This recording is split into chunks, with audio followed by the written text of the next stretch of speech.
Shalom GBI Putra, senang menyapa Anda pada minggu ini melalui ibadah online. Ibadah ini dapat ditonton setiap saat melalui akun YouTube GBI Putra Official. Ibadah doa akan diadakan setiap Selasa dan Jumat jam 8 malam di akun Instagram Sukirno Taryadi. Kami mengajak jemaat semua untuk memberikan sesuatu kepada Tuhan melalui pujian dan penyembahan. Saat nanti pujian dinaikkan di rumah masing-masing, kami mengajak semua untuk bernyanyi bersama-sama karena Dialah yang layak disembah dan dipuji. Sebelum kita memulai ibadah, mari kita berdoa dulu. Bapa di dalam surga, terima kasih untuk penyertaan Tuhan di dalam hidup kami. Kami bersyukur buat kasih Tuhan atas setiap kami. Tuhan, sebentar kami akan memulai ibadah kami. Tuhan berkati ibadah kami dari awal, pertengahan hingga akhir. Biarlah puji-pujian dan penyembahan yang kami naikkan menyenangkan hati Tuhan. Terima kasih Tuhan Yesus. Amin. Selamat beribadah, selamat hari Minggu. Tuhan Yesus memberkati. Haleluya, shalom saudara, diberkati Tuhan, jemaat GBI Putra yang selalu dalam perlindungan Allah yang Maha Tinggi. Kita bersyukur tangan Tuhan tak pernah tinggalkan kita. Hari demi hari, minggu demi minggu, bulan demi bulan, tangan Tuhan tak pernah tinggalkan kita. Bahkan kita sudah masuk di bulan yang baru, bulan Juni ini. Percayalah, tangan Tuhan takkan pernah meninggalkanmu. Tangan Tuhan selalu menyertaimu, amin. Berkat Abraham, Ishak dan Israel tercurah atas engkau hari-hari ini. Yang percaya katakan amin. Dan berikan tepuk tangan bagi Allah kita yang dahsyat. Mari senang kita bangkit berdiri, kita berikan tepuk tangan yang paling meriah, yang paling dahsyat buat Tuhan Yesus. Kita memasyurkan Dia sebab tiba saatnya seluruh yang bernafas memuji Tuhan, amin. Haleluya, come on. Here we go, yeah, yeah, come on. Mari jemaat GBI Putra, bangkit berdiri, masyurkan Tuhan yang dahsyat. Katakan sama-sama. Tiba saatnya kami berkumpul bersatu dari segenap suku dan bangsa. Kami berdiri Tuhan, come on. Berdiri di hadapan tata anak domba. Satu suara, siap semuanya menyatakan, here we go, say, keselamatan bagi Allah yang duduk dan bertata. Kami naikkan pada anak domba. Pujian, pujian dan kekuatan, hormat dan kekuasaan, kemuliaan bagi Dia selamanya.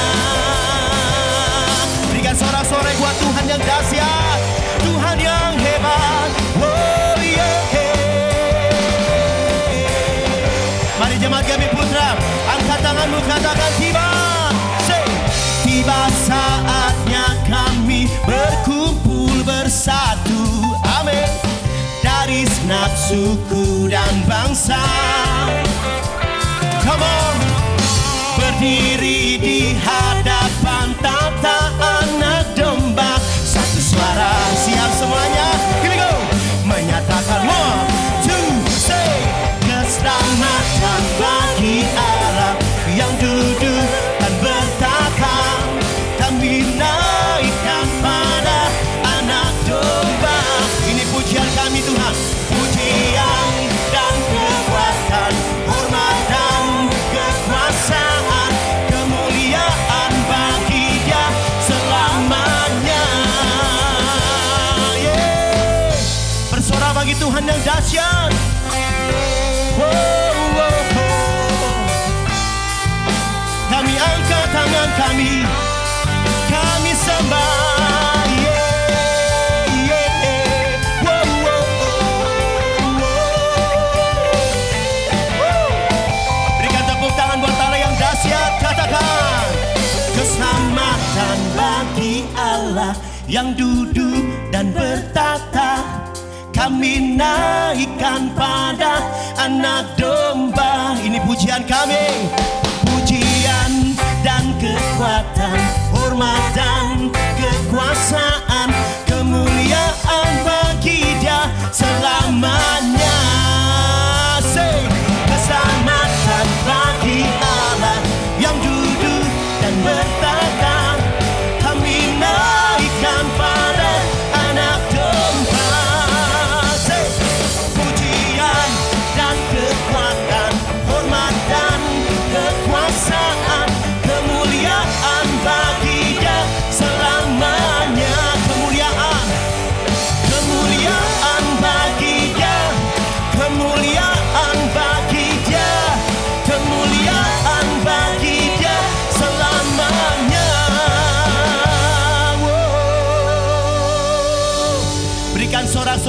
paling dahsyat buat Tuhan Yesus.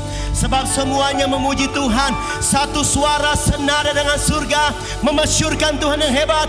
Katakan amin. Come on. Jemaat GBI Putra yang diberkati Tuhan, masyurkan Tuhan. Haleluya. Katakan Tuhan kau hadir. Tuhan engkau hadir, kuasanya mengalir, melawat setiap hati kami. Katakan rohmu, rohmu membebaskan, rohmu membangkitkan, kebesaranmu dinyatakan. Diselamatkan, come on. Diselamatkan untuk apa saudara? Untuk menyembah Dia.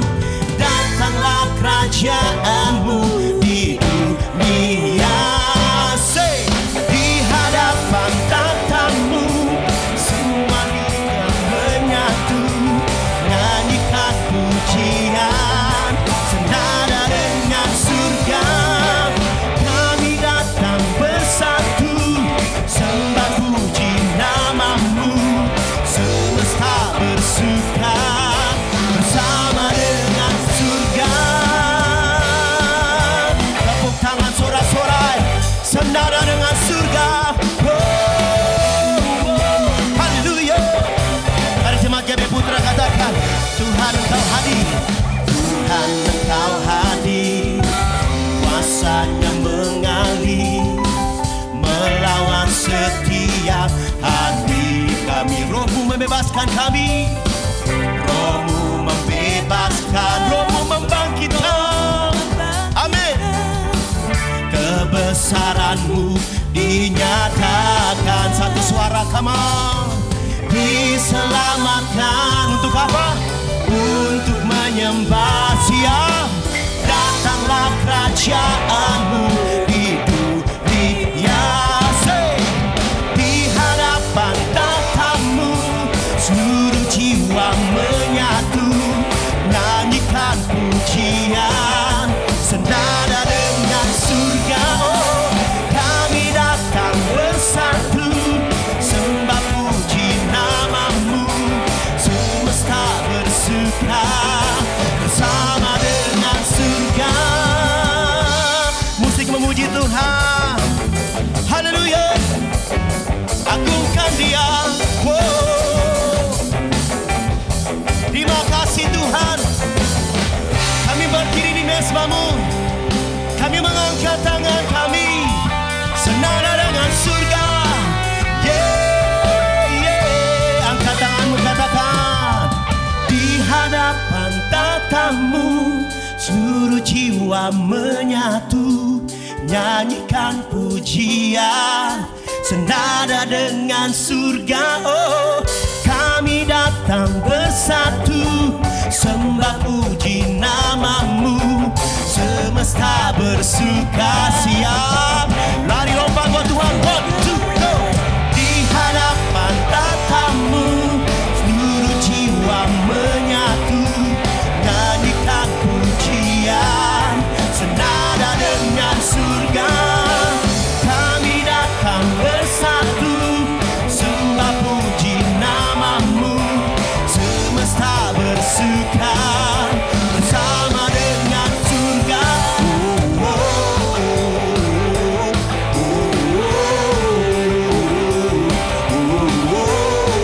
Senada, senada dengan surga.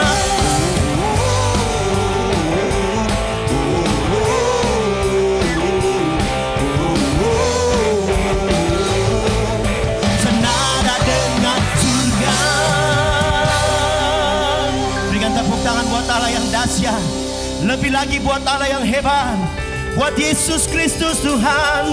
Haleluya. Sebelum kita duduk, kita berikan tepuk tangan buat Allah kita yang dahsyat. Haleluya. Silakan duduk jemaat yang diberkati Tuhan. Di kesempatan yang luar biasa ini kita akan memberi, kita akan menabur. Sebab itu berikan persembahan kita dengan penuh sukacita Bapak Ibu. Nanti di layar TV, layar handphone Bapak Ibu ada QR code, kita beri dengan penuh sukacita. Nama Tuhan dipermuliakan. Kita satu dalam doa. Terima kasih Tuhan Yesus. Kau Bapa yang baik, Kau Tuhan yang luar biasa, yang tak pernah meninggalkan kami. Kau bertahta di atas pujian kami Tuhan. Sebab itu kami masyurkan Tuhan, kami tinggikan, kami alelukan Tuhan. Bapa, kami akan memberi, kami akan menabur dengan penuh sukacita. Bukan dari kekuatan kami Tuhan, tapi karena Tuhan yang memberkati kami, sehingga kami memberi dengan penuh sukacita. Berkati tangan-tangan umat-Mu. Bisnis-bisnis baru diberkati dalam tangan Tuhan. Usaha-usaha yang baru diberkati dalam tangan Tuhan. Terima kasih Tuhan. Berkati umat-Mu, berkat Abraham, Ishak dan Israel mengalir atas umat Tuhan. Di dalam nama Yesus, yang siap memberi, yang siap menabur, sama-sama kita katakan amin. Selamat memberi, Tuhan Yesus memberkati. Silakan duduk dalam hadirat Tuhan. Haleluya. Siapkan hatimu, kita menyembah Tuhan yang dahsyat. Terima kasih Tuhan. Engkau kekuatan dan perisaiku, kepadamu rohku berserah. Kaulah Tuhan hasrat hatiku, ku rindu mari panggil namanya yang dahsyat itu, sudah panggil Yesus. Yesus, Yesus, Kau berarti bagiku. Oh Yesus, Yesus, Kau segalanya bagiku. Berikan tepuk tangan buat Tuhan yang dahsyat. Nyanyikan pujian dari awal. Seperti rusa, seperti rusa rindu sungaimu, jiwaku rindu Engkau. Kaulah Tuhan, Kaulah Tuhan hasrat hatiku, ku rindu imani Dia saudara, Dia sumber kekuatan kita. Amin. Engkau kekuatan dan perisaiku, kepadamu rohku berserah. Kaulah Tuhan hasrat hatiku, ku rindu panggil namanya Yesus, Yesus, Yesus, Kau berarti bagiku. Oh Yesus, Yesus, Kau segalanya. Lebih lagi, panggil namanya Yesus. Oh, Yesus, Yesus, Kau berarti bagiku. Oh Yesus, Yesus, Kau segalanya bagiku. Dari mesbah ini kami angkat tangan kami. Yesus, Yesus, Kau berarti bagiku. Dari tempat ini kami mengangkat tangan kami. Yesus, panggil namanya Yesus, Kau segalanya bagiku. Kau segalanya Kau segalanya bagiku, Kau segalanya, Kau segalanya bagiku.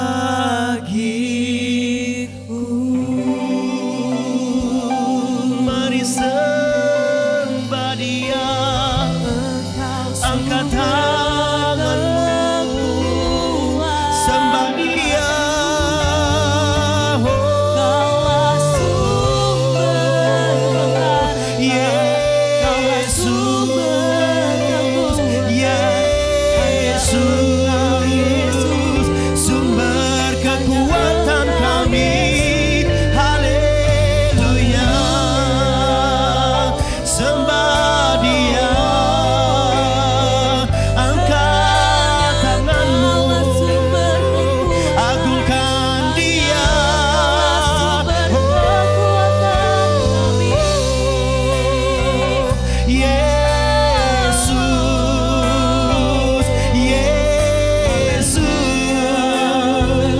Engkau segalanya di dalam hidup kami.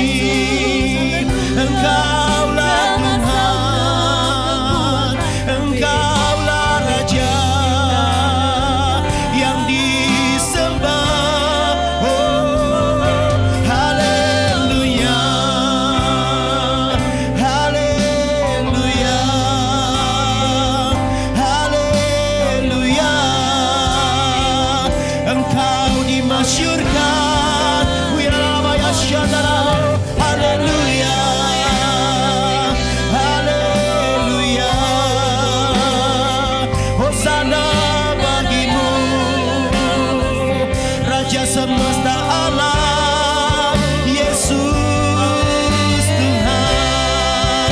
Haleluya, haleluya, haleluya, haleluya.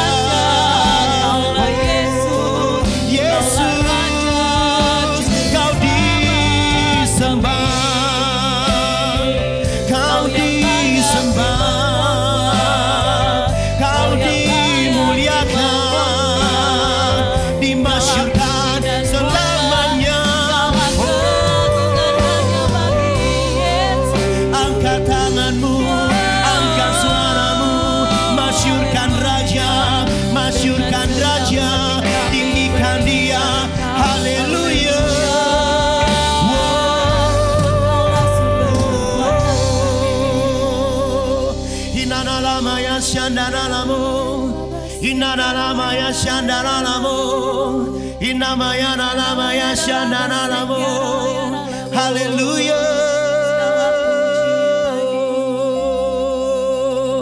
Kami tinggikan namamu Tuhan, Kau tak pernah tinggalkan kami, Kau tak pernah lupakan kami. Kami dalam hatimu, kami dalam pikiranmu Tuhan. Sebab itu kami angkat tangan kami. We sing Hosanna, we sing Hosanna. Hallelujah. Thank you Lord. Tak pernah Kau tinggalkan aku. Tak pernah Kau lupakan aku. Kau selalu berjalan bersamaku, lewati setiap masa. Kau pegang tangan kami Bapa, Kau pegang tanganku dengan erat. Ku percaya kuasa-Mu sempurna, sebab ku yakin, sebab ku tahu Kau selalu bersamaku. Katakan sama-sama. Ku nyanyi Hosana, ku nyanyi Hosana, bagimu Tuhan, bagimu Yesus, Rajaku. Ku nyanyi Hosana, ku nyanyi Hosana, ku nyanyi Hosana, bagimu Tuhan, bagimu Yesus, Rajaku. Mari belajar puja ini sama-sama saudara. Katakan tak pernah kau tinggalkan, tak pernah kau tinggalkan aku, tak pernah kau lupakan aku. Kau selalu berjalan bersamaku, lewati setiap masa. Kau pegang tanganku, kau pegang tanganku dengan erat. Kami percaya, ku percaya kuasa-Mu sempurna, sebab ku yakin, sebab ku tahu Kau selalu bersamaku. Mari angkat suaramu sama-sama katakan, ku nyanyi Hosana,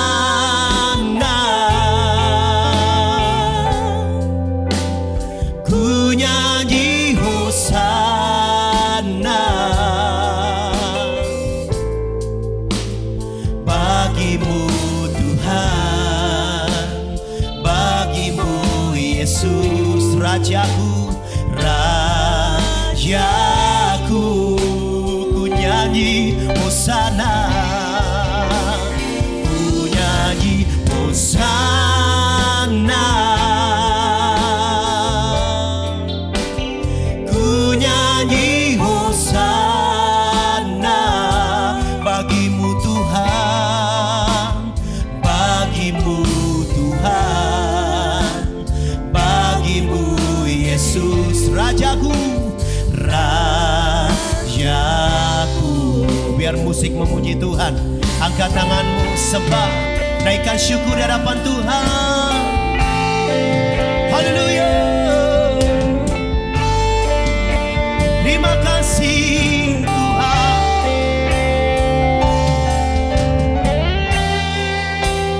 Kami bersyukur punya Bapa seperti-Mu. Kau tak pernah tinggalkan kami Tuhan, Kau tak pernah lupakan kami Bapa. Sebab dari itu kami mengangkat tangan kami tinggi-tinggi. Haleluya. Ku nyanyi Hosana, ku nyanyi Hosana, bagimu Tuhan, bagimu Tuhan, bagimu Yesus, Rajaku, Rajaku. Ku nyanyi Hosana, ku nyanyi Hosana, ku nyanyi Hosana, oh, bagimu Tuhan, bagimu Yesus, Rajaku. Kita berikan tepuk tangan buat Tuhan. Senang kita bangkit berdiri sama-sama, katakan, ku nyanyi Hosana, ku nyanyi Hosana, bagimu Tuhan.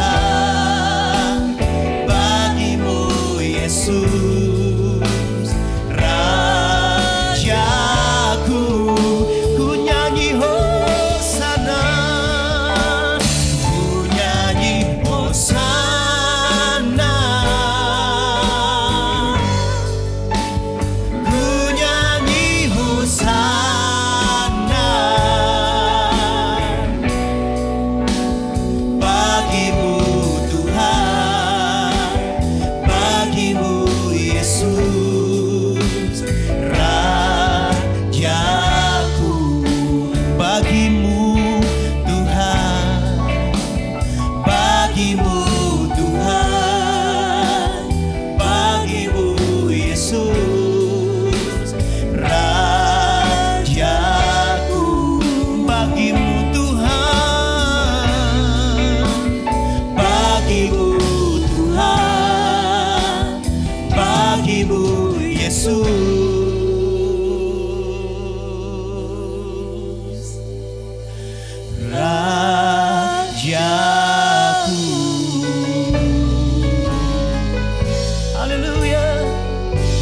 Bagimu Rajaku selamanya. Terima kasih Tuhan.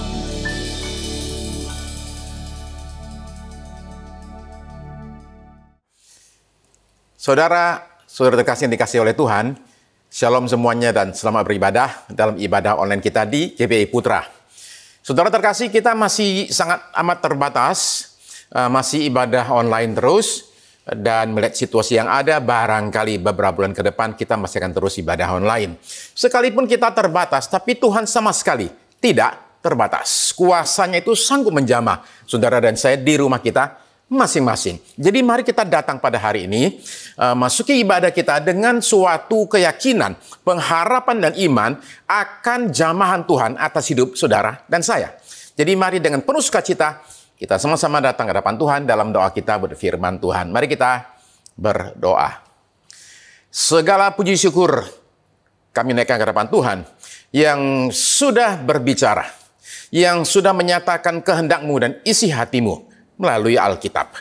Dan kami memohonkan pada saat ini supaya kuasa roh dinyatakan sehingga huruf yang mati menjadi hidup oleh karena kuasa roh. Maka hari ini Tuhan yang kami terima adalah firman kehidupan yang di dalamnya ada kuasa. Pakailah hamba-Mu pada hari ini Tuhan dengan mengingat-ingat betapa lemah dan tak berdayanya hamba-Mu ini tanpa Engkau. Maka kiranya Roh Kudus tolong hamba-Mu, memampukan hamba-Mu menyampaikan kata-kata yang bersumber, berasal daripada pewahyuan Roh Kudus saja. Dan setiap kami, masing-masing di tempat kami, boleh terima firman Tuhan dengan tanah hati yang subur. Firman-Mu ketika ditaburkan tidak kembali sia-sia, melainkan dia bertumbuh, dia berbuah dalam hidup kami. Dan kami akan diberkati ya Tuhan, bukan semata-mata karena kami sudah mendengar firman saja, tapi karena kami mendengar dan melakukan apa yang kami dengar. Dalam nama, di atas segala nama, dalam nama Tuhan Yesus Kristus, kami sudah berdoa, bahkan sudah menerima semua jawaban doa kami ini. Amin, amin, haleluya. Hari-hari ini bangsa kita ini menemukan suatu situasi yang sangat mencekam. Ya, saudara dan saya hari-hari ini melihat suatu badai yang bergerak mengancam bangsa kita. Gelombang kedua COVID itu sudah di depan mata kita sekalian. Angka penderita barunya itu semakin melonjak dengan kecepatan yang mencekam. Rumah sakit kewalahan, nakes kita keteteran, pemerintah kita barangkali sedang juga alami kebingungan.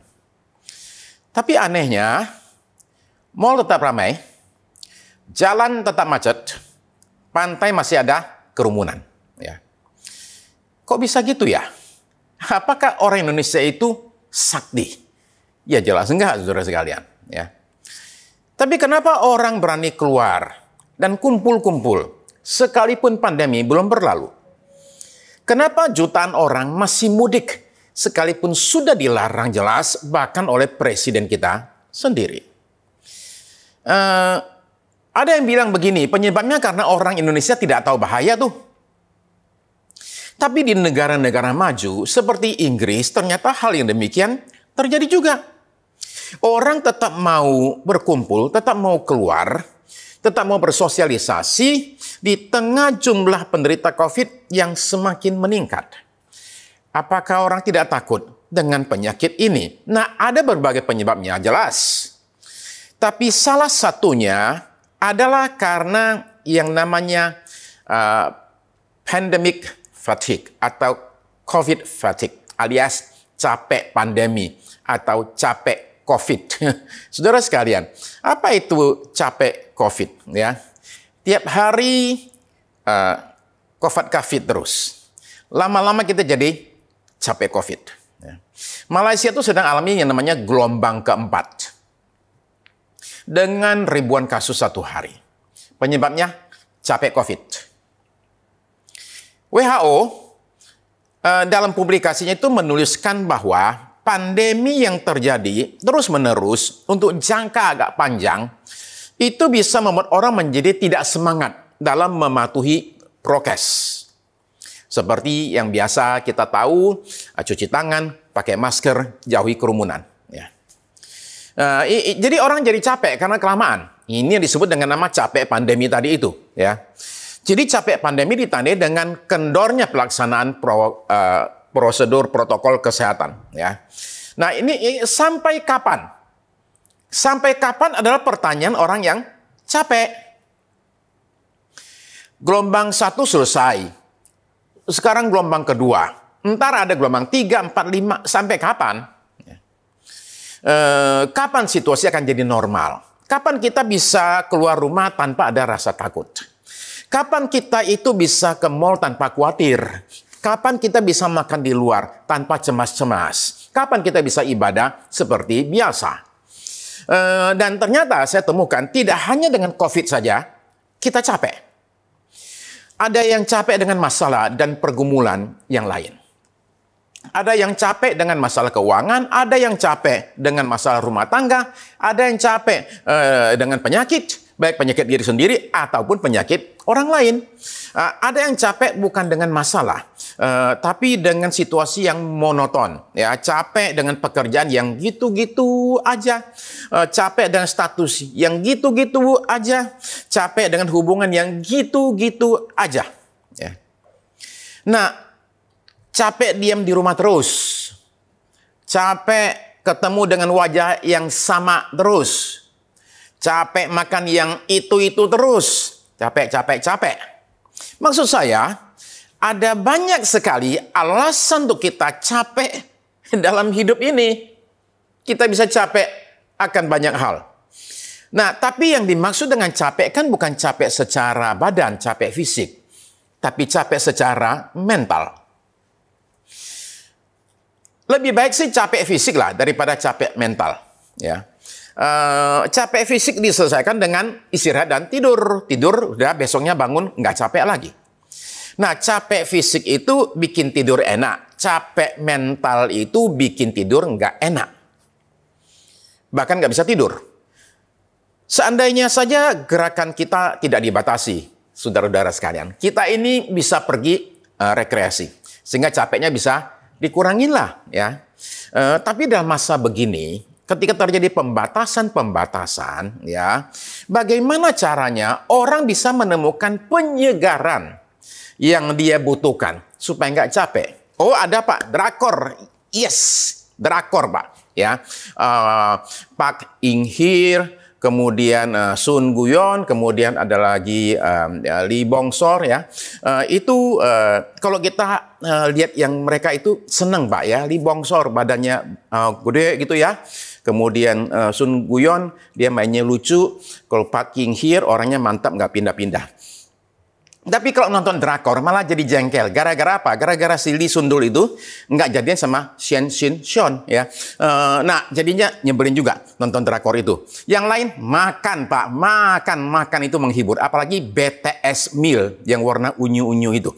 Nah saudara sekalian, abis makan rasanya happy. Tapi begitu lihat timbangan dan kemudian lihat kaca langsung stres. Yang lain ada nggak buat bikin nggak stres? Goes ya.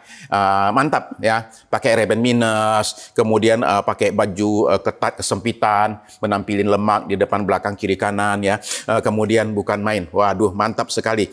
Nah kapan goesnya? Kalau lagi nggak mendung, kalau lagi nggak panas, kalau lagi nggak rame, kalau lagi nggak sepi, kalau lagi nggak capek, nggak lagi sibuk, nggak lagi malas ya, kalau nggak lagi ngantuk. Jadi kapan goesnya? Sebulan sekali. Tapi kan di foto, mantap. Saudara-saudara sekalian, di mana seorang bisa menemukan suatu penyegaran ketika dia capek? Kita perlu tahu menemukannya itu di mana. Bertahun-tahun yang lalu, saya ini masih pendidikan di Singapura. Lalu kemudian guru saya, Warren Tan, itu bilang begini, Sugiono lain kali kalau ke Singapura lagi, tolong beliin dong ice cream di Changi, di mana gampang carinya kok katanya. Oh ya oke, saya bilang saya cariin. Jadi kali berikut saya ke Singapura, saya kemudian ingat, wah Warren titip ice cream. Jadi saya ke toko kosmetik dan kemudian saya nanya sama yang jaga di sana, ada nggak iris cream? Mau ambil satu gitu ya.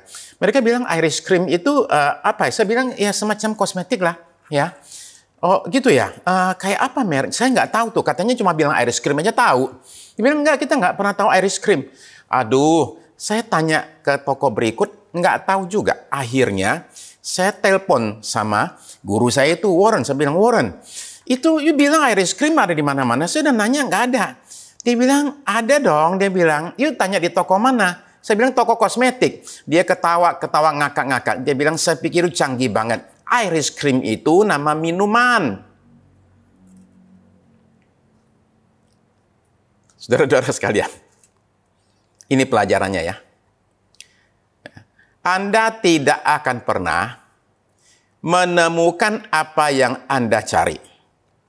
Seberapa rajinnya pun ya Anda cari itu. Kalau Anda mencari di tempat yang salah. Saya dititipin beli minuman keras, saya cari di toko kosmetik. Bayangkan orang mencoba beli paku tapi di salon kecantikan. Itu bisa di-blow loh sama yang punya salon pakai hair dryer. Ya. Saudara terkasih, mencari di tempat yang tepat itu penting. Dan tidak ada tempat yang lebih tepat buat kita mencari jawaban atas pertanyaan kita selain daripada firman Tuhan. Saudara sekalian, Alkitab berikan kepada kita pelajaran-pelajaran tentang bagaimana kita ini bisa hidup sungguh-sungguh dalam damai sejahtera dan sukacita dari Tuhan. Mari kita lihat saudara sekalian, apa yang harus kita perbuat. Kunci untuk kita menghindari capek. Yang pertama adalah seseorang kalau tidak ingin capek, dia harus datang kepada Yesus. Itu yang pertama. Pos yang pertama istilahnya. Matius 11 ayat 28 sampai 30 ayat klasik. Matius 11 ayat 28 sampai 30. Marilah kepadaku semua yang letih lesu dan berbeban berat. Aku akan memberi kelegaan kepadamu. 28. Pikulah kuk yang kupasang dan belajar padaku, karena aku lemah lembut dan rendah hati, dan jiwamu akan mendapat ketenangan. 30. Sebab kuk yang kupasang itu enak dan bebanku pun ringan. Saya bertobat di Yogyakarta pada tahun 85. Kira-kira setengah tahun setelah saya bertobat itu, sembuh dari penyakit berat, saya terbangun tengah malam, sekitar barangkali jam 2-an, dan tiba-tiba merasakan kekosongan dan kebingungan dalam diri saya. Dan saya nggak bisa tidur. Nah, pikir barangkali penyakit saya kemarin itu juga nggak bisa tidur, barangkali balik lagi. Saya jalan keluar ke halaman cukup luas, karena itu toko kayu, jadi saya jalan di situ bolak-balik, nggak bisa tidur sama sekali. Pikiran saya itu lari ke sana, lari ke sini, banyak kebingungan, ada suara datang bicara, bingungnya bukan main. Dan saya merasa betul-betul nggak tahu mesti bagaimana, dan rasanya capeknya bukan main. Tapi nggak bisa tidur. Saya tidak tahu berapa lama saya bolak-balik di sana, ya, jalan bolak-balik di halaman itu. Sampai mendadak ada suara ngomong di otak saya. Ngomongnya begini, marilah kepadaku semua yang letih lesu dan berbeban berat. Aku akan memberi kelegaan kepadamu. Dan kalau saudara mau tahu, saya langsung saat itu juga merasakan damai yang luar biasa. Saya masuk ke rumah lagi, masuk ke kamar, dan tidur dengan nyenyaknya bukan main. Saya alami saudara-saudara sekalian suatu jamahan Tuhan yang luar biasa melalui ayat-ayat ini. Nah, banyak kita sebenarnya punya beban berat, entah sadar, entah tidak. Beban ini bukan beban yang kelihatan, karena jelas sekali lah, tidak mungkin ada orang kemana-mana, pergi ke mall, jalan-jalan kemana, ke kantor sambil mikul karung beras. Nggak mungkin ada. Ya. Beban kita ini adalah beban yang tidak kelihatan, karena ini adalah beban mental. Berupa pikiran, memikirkan banyak hal yang sifatnya itu adalah memberikan tekanan, stres kepada kita. Maka itu namanya beban. Nah, untuk menanggung beban itu, saudara-saudara sekalian, kita ini memerlukan energi nih. Memerlukan energi mental juga, bukan energi fisik kita. Perlu energi mental yang luar biasa.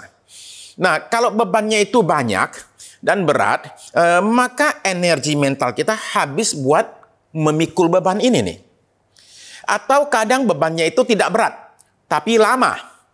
Nah, itu juga akhirnya membuat kita itu sama, tetap merasa capek. Tenaga kita habis. Maka kita bilang, saya capek.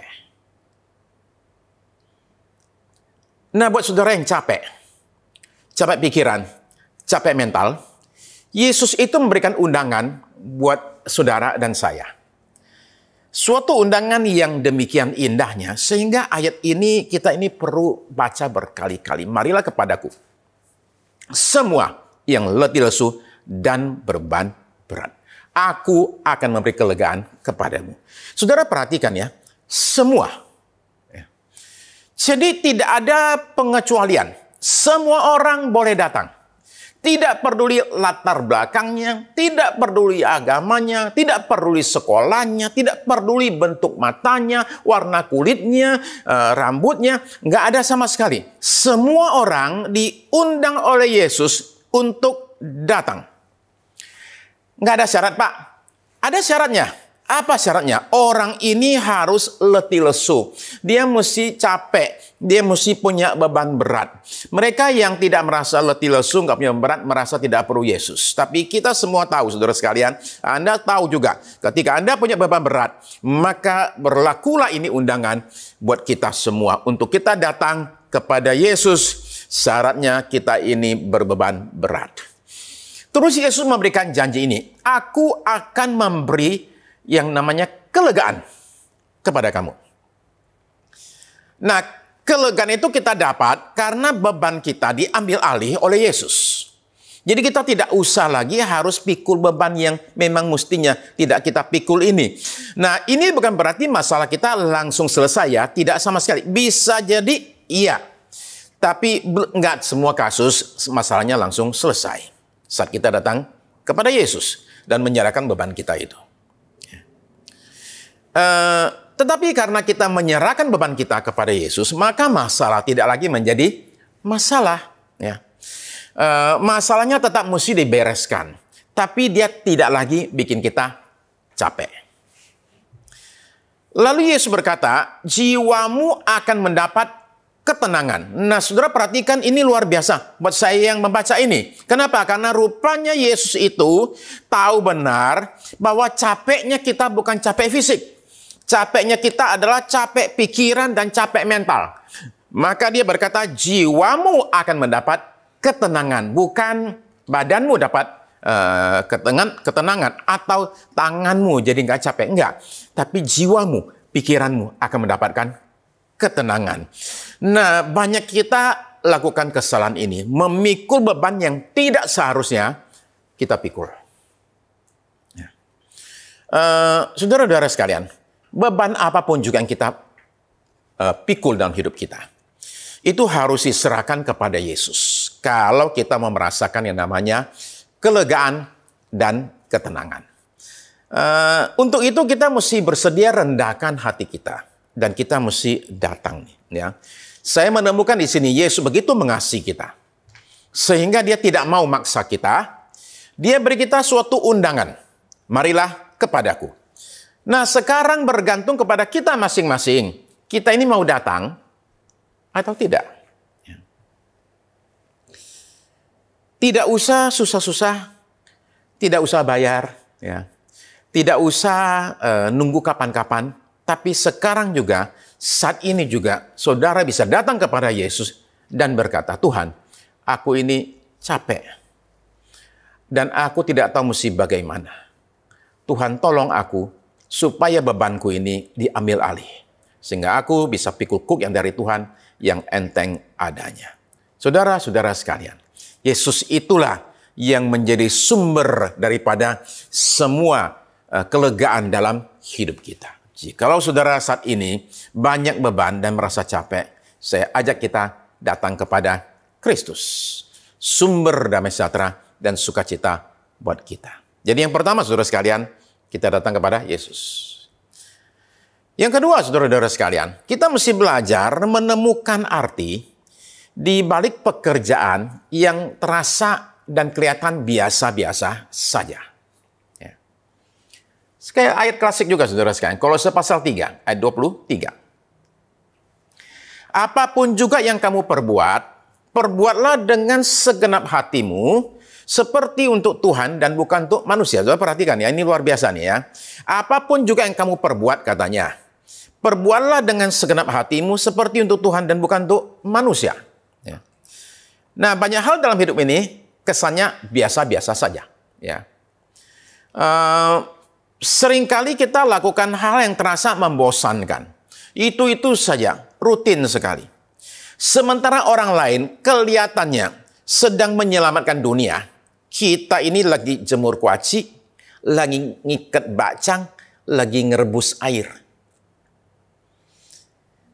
Saudara-saudara sekalian, masalahnya bukan itu, tapi ketiadaan arti itu yang membuat segala sesuatu itu jadi capek.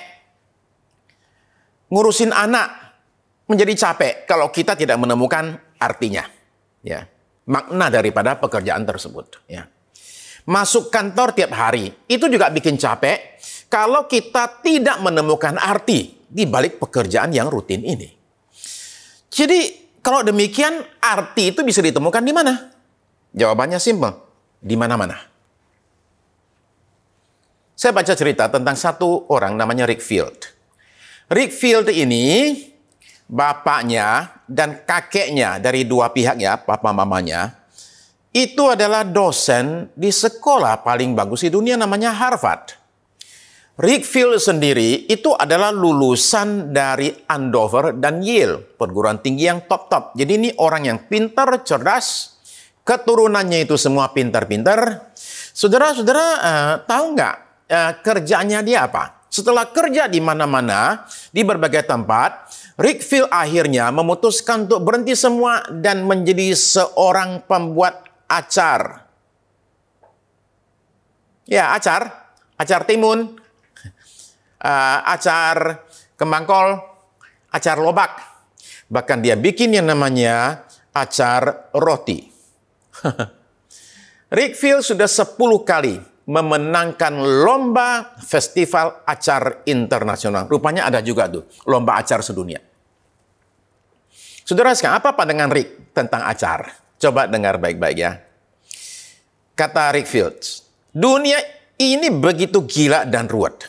Dan pada satu titik saya merasakan adanya sesuatu yang begitu memuaskan.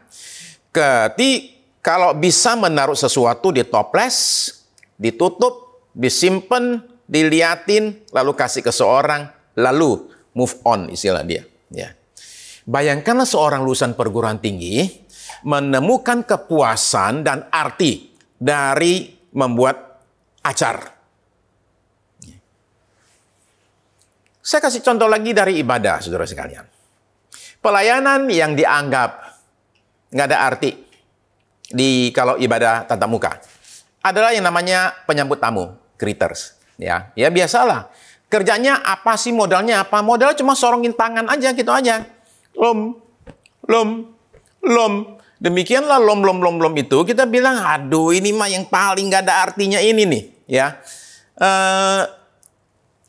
Tapi tahukah saudara bahwa orang yang baru pertama kali datang ke satu gereja dalam 2 menit pertama sudah memutuskan minggu depan balik lagi enggak?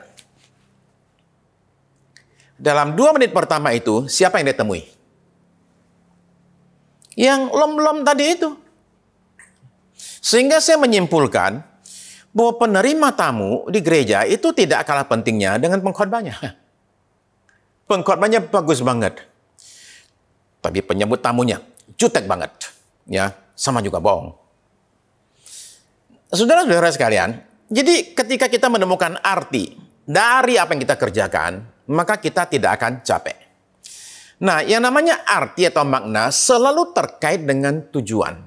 Kalau ada tujuan, kita dengan gampang menemukan makna dari suatu tindakan kita. Ya, pada zaman Perang Dunia Kedua dulu di Hongaria, itu ada satu penjara untuk orang Yahudi ya, dari pihak Nazi dulu. Di penjara tersebut, kepala penjaranya itu mengadakan suatu eksperimen. Para napi disuruh mindain puing. Jadi rupanya ada tentara sekutu zaman dulu itu ngebom salah satu bagian daripada penjara tersebut. Jadi itu hancur bangunan tersebut. Jadi kata kepala penjara, ini puing pindahin ke ujung sana. Demikianlah para napi itu kerja keras, pindahin puing. Ya, beberapa hari akhirnya pindah ke sana.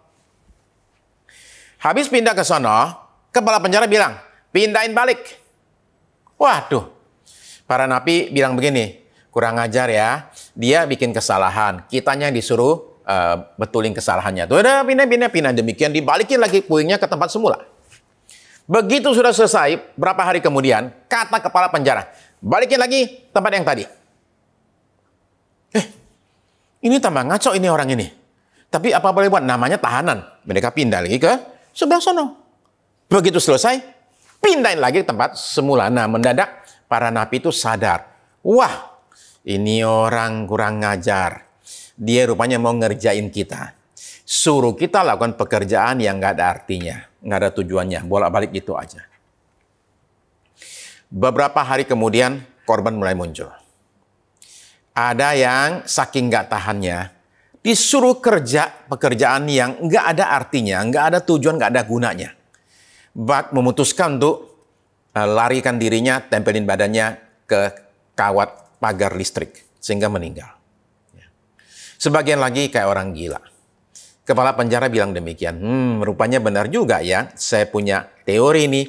Yang namanya manusia, kalau dikasih pekerjaan yang itu aja nggak ada makna, nggak ada tujuannya, itu nggak akan kuat. Nah, saudara sekalian, saya menemukan hal yang berbeda. Saya menemukan bahwa dalam pekerjaan yang sia-sia seperti itu sekalipun, para napi itu bisa menemukan sesuatu arti. Karena arti itu bisa juga kita yang bikin.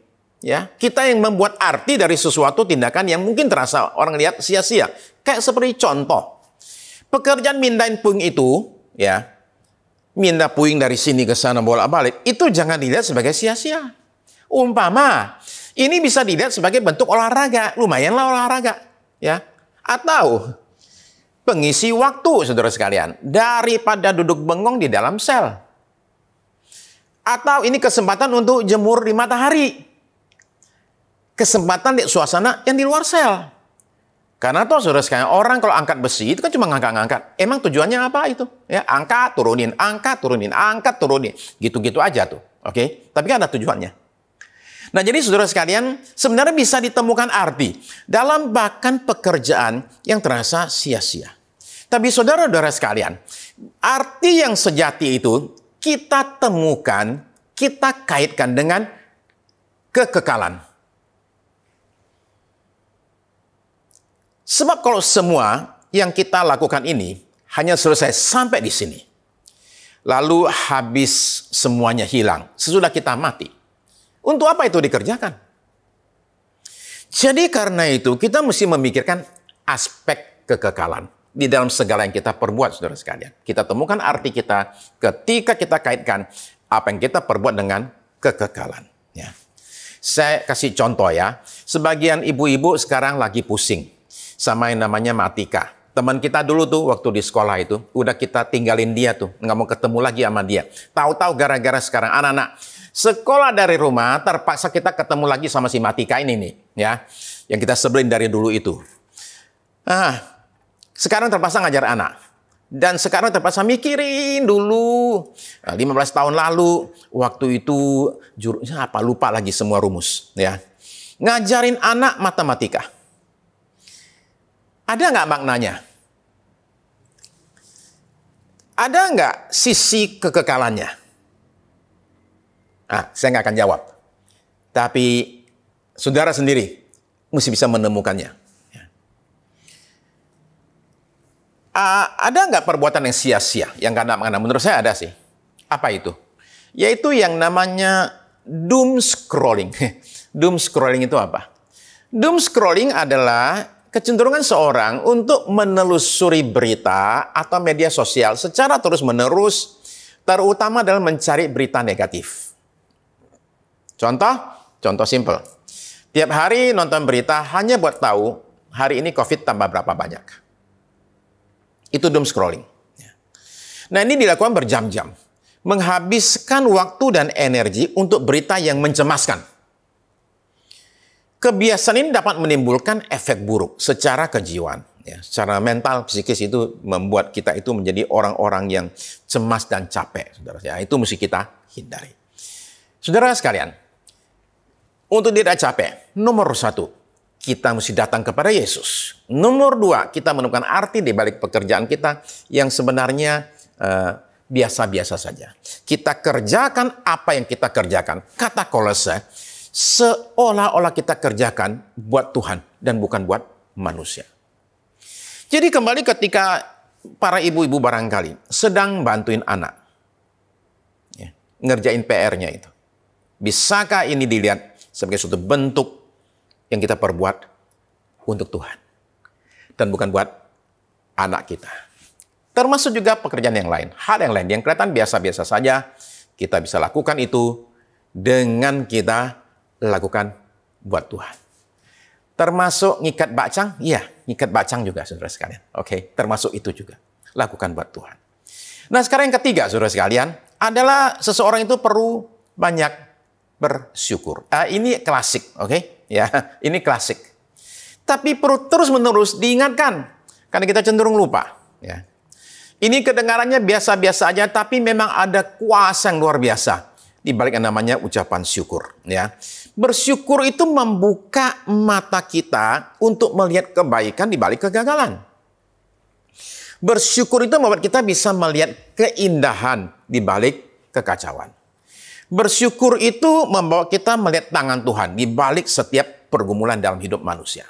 Nah, saudara terkasih, bersyukur itu memberi kita kekuatan, oke? Ya. Pada suatu hari, Abraham Lincoln, ketika jadi Presiden Amerika Serikat, itu kedatangan tamu satu wanita tua, minta ketemu sama dia. Nah, ini tahun 1860-an ya. Zaman itu ketemu Presiden masih gampang, oke? Nah, dibawa masuklah si ibu tua ini.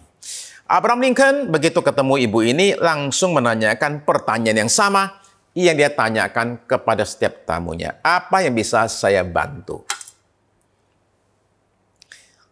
Ibu tua itu bawa keranjang. Dia taruh keranjangnya di atas meja presiden. Lalu dia bilang begini. Tuan Presiden, saya datang hari ini bukan untuk minta pertolongan apapun. Baik buat diri saya ataupun orang lain. Saya cuma dengar bahwa Anda itu suka sekali makan kue kering. Jadi hari ini saya datang untuk kasihkan kepada Bapak Presiden kue kering yang saya bikin untuk membuat Anda bisa coba. Saudara tahu nggak? Abraham Lincoln itu berdiri di situ terdiam. Lalu kemudian mulai menangis. Dan dengan berurai air mata, dia bilang begini, "My good woman, ibu yang baik. Saya sangat tersentuh dengan tindakan Anda, pemikiran Anda yang begitu penuh perhatian dan tulus.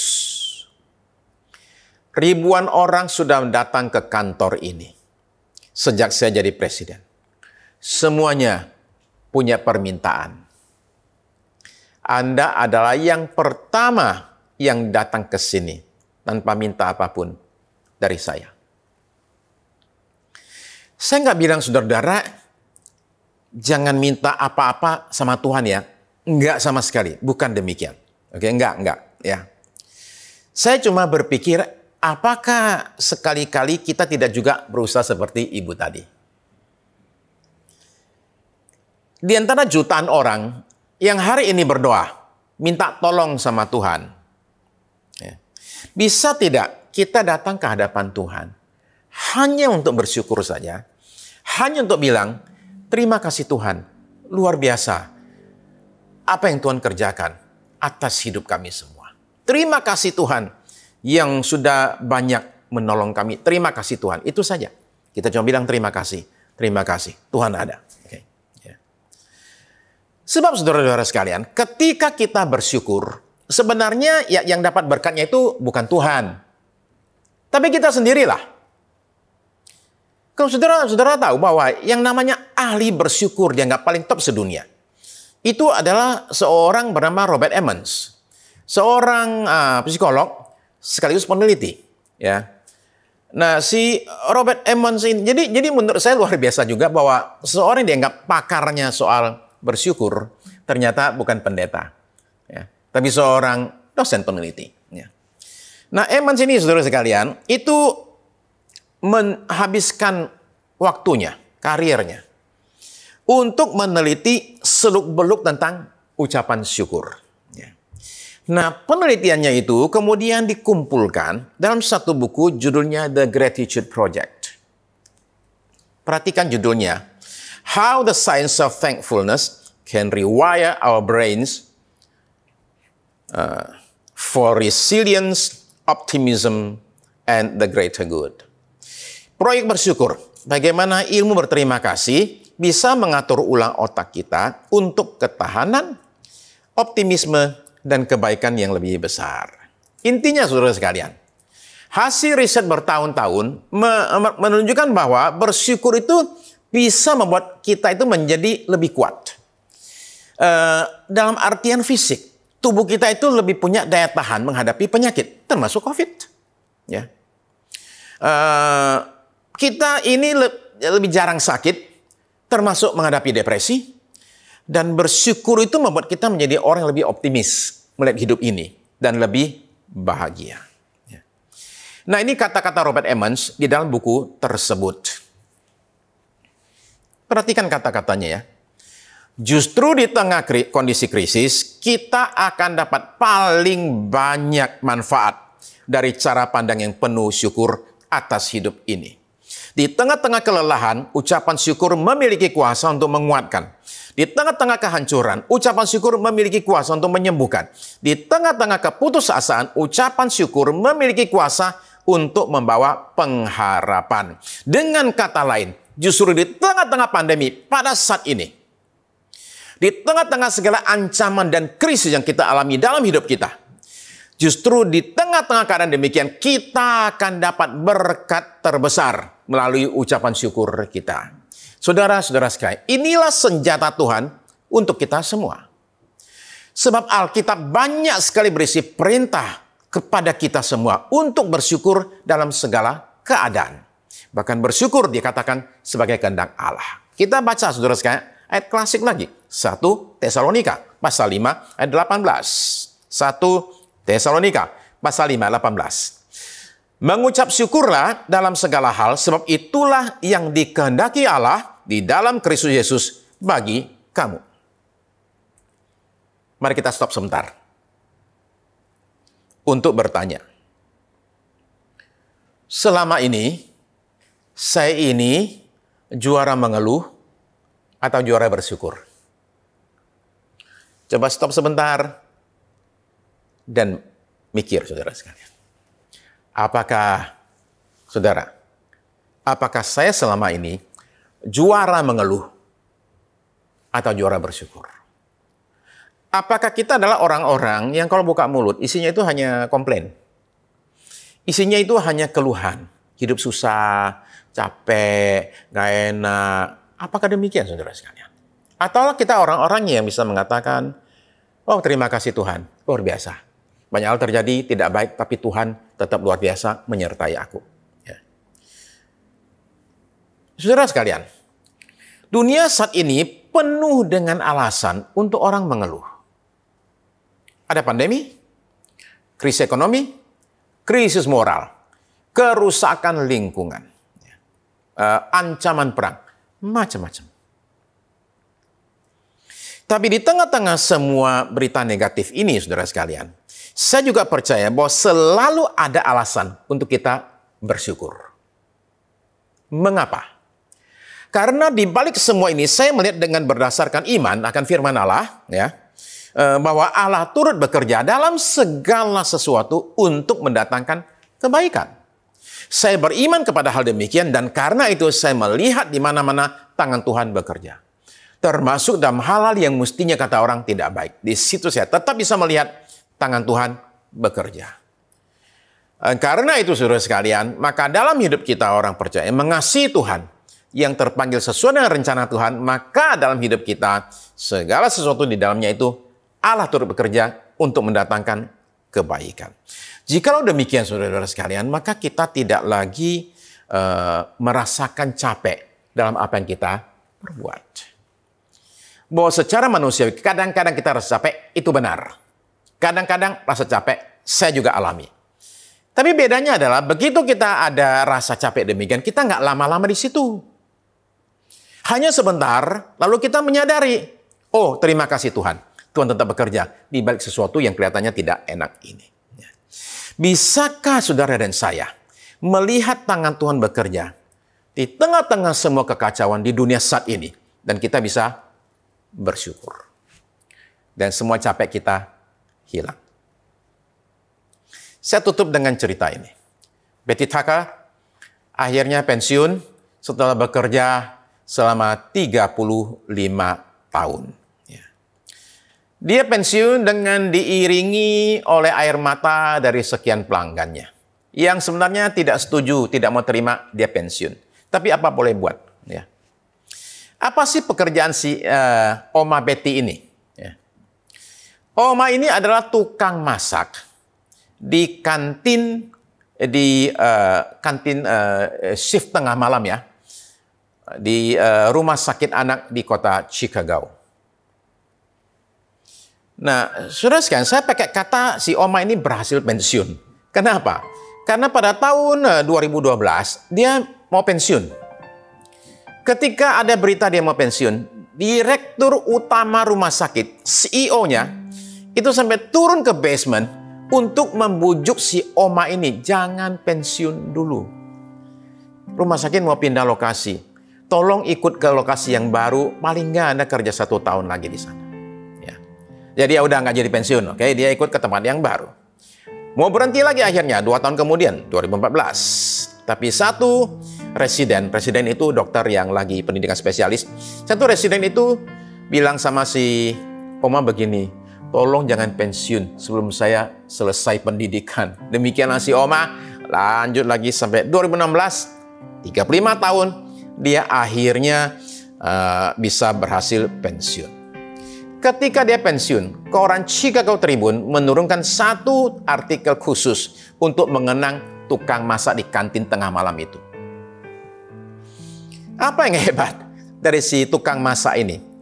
Sehingga dia pensiun aja masuk berita di koran terkenal. Wartawati koran Chicago Tribune memutuskan untuk mengikuti si Oma ini ketika dia kena dapat shift tengah malam, jam 11 malam dia baru mulai kerja. Ya. Hari itu seperti biasa, yang datang ke sana itu wajah-wajah capek. Mata-mata yang bengkak karena habis nangis lama. Ya. Datang ke kantin itu dengan penuh rasa capek dan di sana berharap bisa dapatkan sedikit kelegaan. Kata wartawatinya, pada malam itu 3 orang datang ibu-ibu. Yang satu anaknya itu jatuh dari lantai 3, ya, masuk rumah sakit. Satu lagi anaknya kena kanker ganas. Satu lagi anaknya mesti bedah otak. Apa yang si Oma Betty lakukan? Tidak banyak. Ibu-ibu datang, dia tanya, gimana keadaan anaknya? Atau kadang siapa yang dirawat, ya kalau baru. Dan ketika itu mereka pesan makanan, ditanya demikian, oke dia bilang jangan putus asa ya, semangat ya. Dia ngomongnya nggak canggih-canggih. Ada suster datang dalam keadaan capek banget dan si Oma nanya, gimana hari ini shiftnya? Aduh capek banget. Oke, ya ingat ya, saya ada di sini ya. Oke, kalau ada apa-apa ke sini, oke. Pergi sebentar, minum sebentar. Nah, tapi lebih daripada segalanya, si Oma Betty ini ternyata berdoa untuk setiap lantai rumah sakit, untuk setiap kamar rumah sakit, untuk setiap pasien di rumah sakit tersebut. Setiap malam dia doakan orang-orang di rumah sakit tersebut. Dan setiap malam menjelang tugas, si Oma Betty akan berlutut di rumahnya dan dia berdoa, Tuhan Yesus, aku tidak tahu malam ini apa yang aku akan hadapi. Tapi aku berdoa, minta Tuhan pimpin aku sepanjang malam ini. Saudara-saudara sekalian, Dengan doa yang sederhana itu, Betty ini telah mengubahkan pekerjaan yang melelahkan itu menjadi suatu pelayanan. Nah, ini tulisan wartawannya ya, wartawati Barbara Mahani. Dia bilang gini, kalau perlu dengar kata-katanya, jangan-jangan bahan paling penting dalam masakannya Betty adalah pertolongan Tuhan yang dia tambahkan ke dalam supnya dan ke dalam setiap bisikannya. Bahan ini yang membuat dia menjadi terang yang bersinar di kantin tengah malam itu. Saudara kasih, pekerjaan yang tidak ada glamornya. Ya. Jam 11 malam baru mulai tugas. Kantin kecil di pojok basement rumah sakit. Berhadapan dengan wajah-wajah kusut, wajah-wajah yang lelah, penuh air mata. Beberapa orang yang jalani pekerjaan ini dengan muka cembetut, dengan keluhan setiap hari. Capek kerjanya, tengah malam, ngantuk, ketemu orang susah terus. Sampai kapan mau begini? Tapi ini Oma beda. Betty Tucker justru menemukan kepuasan hidupnya di situ. Ketika dia mengubahkan tugas kecil itu menjadi suatu pelayanan. Nah, ini membuat dia bisa bertahan 35 tahun melakukan pekerjaan yang demikian nggak ada capeknya. Jelas, Yesus itu menjadi sumber kekuatannya, saudara-saudara sekalian. Ya, setiap malam ketika dia berlutut, di situ kekuatan muncul. Maukah saudara pada saat ini menerima kekuatan yang sama untuk kita jalani hari-hari ini? Kita tidak tahu berapa lama pandemi ini akan terus berlangsung. Kita tidak tahu, saudara sekalian, apa yang akan terjadi hari-hari yang akan datang. Bagi beberapa orang, tidak adanya ujung ini bisa bikin terasa capek. Tapi pada hari ini, saya ajak saudara-saudara, temukan kekuatan. Sehingga, bahkan sekalipun kita tidak tahu kapan ini semua akan berakhir, kita akan tetap kuat. Karena sumber kekuatan kita sudah temukan. Yesus itu yang mengundang kita untuk kita boleh datang kepadanya dan terima kekuatan daripada Dia. Moga saudara pada hari ini ikut bersama saya datang kepada Yesus dan menyerahkan semua beban berat kita kepadanya, dan sebagai gantinya saudara sekalian, kita terima kuk yang daripada Yesus, yang ringan dan enak, dan jiwamu akan mendapatkan sentosa, damai, kelegaan. Saudara-saudara terkasih, kalau saudara pada hari-hari ini merasakan capek seperti demikian, tidak tahu mesti berbuat apa, sampai kapan berakhirnya, saya ajak saudara datang pada hari ini kepada Dia yang mengundang kita untuk datang. Mari kita datang ke hadapan Tuhan. Bolehkah saya undang saudara yang sungguh perlu kekuatan dari Tuhan? Taruhkan tanganmu di dadamu saat ini sebagai tanda kepada Tuhan bahwa kita perlu Dia. Datang dengan kerendahan hati dan mengaku kita perlu Dia. Terima kasih Tuhan Yesus. Hamba berdoa pada saat ini buat saudara-saudari yang hari ini datang ke hadapan Tuhan. Berdiri bersama hamba-Mu ini dalam kerendahan hati kami. Mengakui kami ini perlu Tuhan. Tuhan, kami datang bukan dengan kekuatan kami. Kami datang ya Tuhan di dalam kelemahan kami, di dalam kecapean kami Tuhan. Dalam beban berat kami datang ke hadapan Tuhan, menyerahkan semua beban berat kami ini ke dalam tangan Tuhan. Kami datang ya Tuhan, mempersilakan Tuhan untuk boleh mengambil alih semua beban berat dalam hidup kami. Tuhan, hamba berdoa, memohonkan penyegaran terjadi atas kami di dalam nama Yesus. Penyegaran terjadi karena Roh-Mu yang kudus pada hari ini menjamah kami sekalian, menguatkan kami sekalian. Tuhan, terima kasih. Nyatalah sungguh kekuatan Tuhan diberikan buat kami, sehingga Tuhan pada hari ini beban berat kami diangkat. Dan kami boleh rasakan kembali kelegaan itu Tuhan. Sehingga jiwa kami mendapatkan ketenangan, kelegaan, mendapatkan istirahat, kekuatan yang daripada Tuhan. Terima kasih Tuhan, Yesus, ulurkan tangan-Mu Tuhan. Dan ambil alih semua beban berat kami Tuhan. Supaya gantinya Tuhan, gantikan dengan kuk yang daripada Tuhan, yang ringan dan enak di dalam nama Yesus. Terima kasih ya Tuhan. Kekuatan Tuhan berikan buat kami sekarang. Kami bersyukur dan berterima kasih Tuhan atas semua yang Tuhan kerjakan atas hidup kami. Begitu luar biasa ya Tuhan, karya Tuhan nyata dalam hidup kami. Terima kasih. Ajari kami Tuhan makin hari semakin mampu melihat karya Tuhan pertolongan Tuhan atas hidup kami di mana-mana. Terima kasih Tuhan buat semuanya ini. Hamba-Mu sekarang Tuhan, bersama-sama saudara-saudara seiman ini, memohonkan pertolongan Tuhan.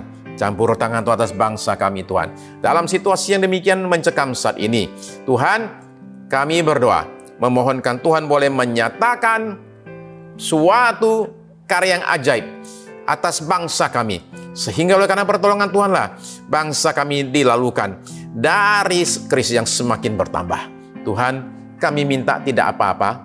Kami minta ini hanya belas kasihan Tuhan. Indonesia ya Tuhan, tidak pantas menerima semua ini. Tapi kami tetap datang ke hadapan Tuhan dan tetap memohon bagi Indonesia. Memohonkan saat ini Tuhan, kasih karunia Tuhan, kemurahan Tuhan, belas kasihan Tuhan dinyatakan atas bangsa kami. Sehingga bangsa kami dilalukan ya Tuhan dari krisis yang semakin besar. Terima kasih Tuhan, terima kasih Tuhan, karena Engkau sanggup melakukan semuanya ini. Tuhan, dengarkan doa gereja-Mu Tuhan di mana-mana. Dengarkan doa hamba-hamba-Mu di mana-mana Tuhan. Kami berdoa pada saat ini, Tuhan berikan kekuatan kepada presiden kami, kemampuan hikmat kepada presiden kami, para pembantu presiden, pemimpin bangsa kami, supaya semua Tuhan menanggalkan masing-masing ego masing-masing, menanggalkan agenda pribadi masing-masing. Tapi dengan mereka semua menyingsingkan lengan baju mereka. Sama-sama bekerja keras, kerjasama demi bangsa ini. Terima kasih, ya Tuhan. Terima kasih Tuhan.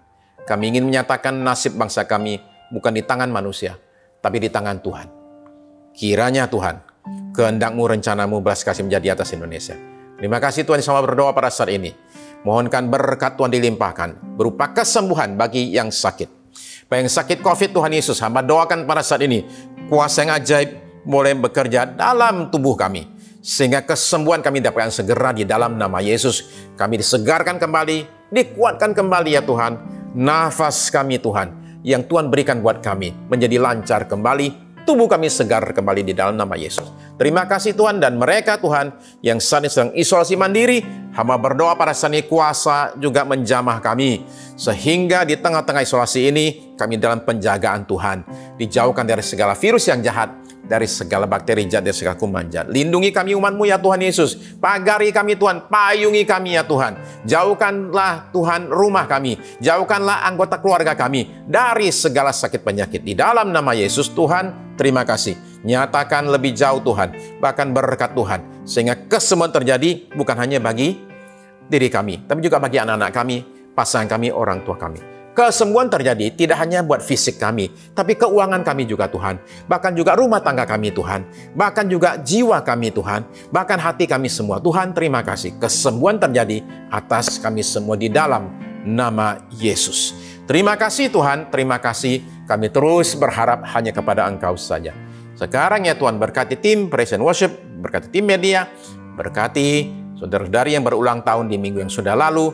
Anugerah berkat Tuhan menyertai kami sekalian. Terima kasih Tuhan. Di akhir ibadah ini, maka ya Tuhan, turunkanlah berkat-Mu Tuhan, penyertaan perlindungan Tuhan atas kami sekalian. Terima kasih Tuhan. Saudara-saudari terkasih dalam Tuhan Yesus, ibadah kita pada hari ini sudah selesai. Mari kita berpisah satu dengan yang lain dengan membawa berkat berlimpah dari Allah Bapa kita di sorga. Kasih karunia dari Tuhan kita Yesus Kristus, bimbingan, pertolongan, perlindungan dari Roh Kudus menyertai kita semua dari sekarang ini sampai Maranatha. Tuhan kita kembali kali yang kedua. Amin. Amin.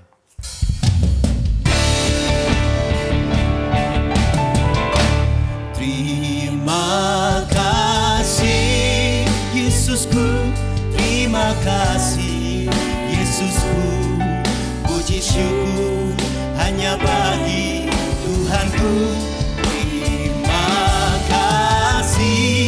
Yesusku, terima kasih Yesusku, puji syukur hanya bagi Tuhanku. Terima kasih Yesusku, terima kasih Yesusku, puji syukur hanya bagi Tuhanku. Terima kasih Yesusku, terima kasih Yesusku,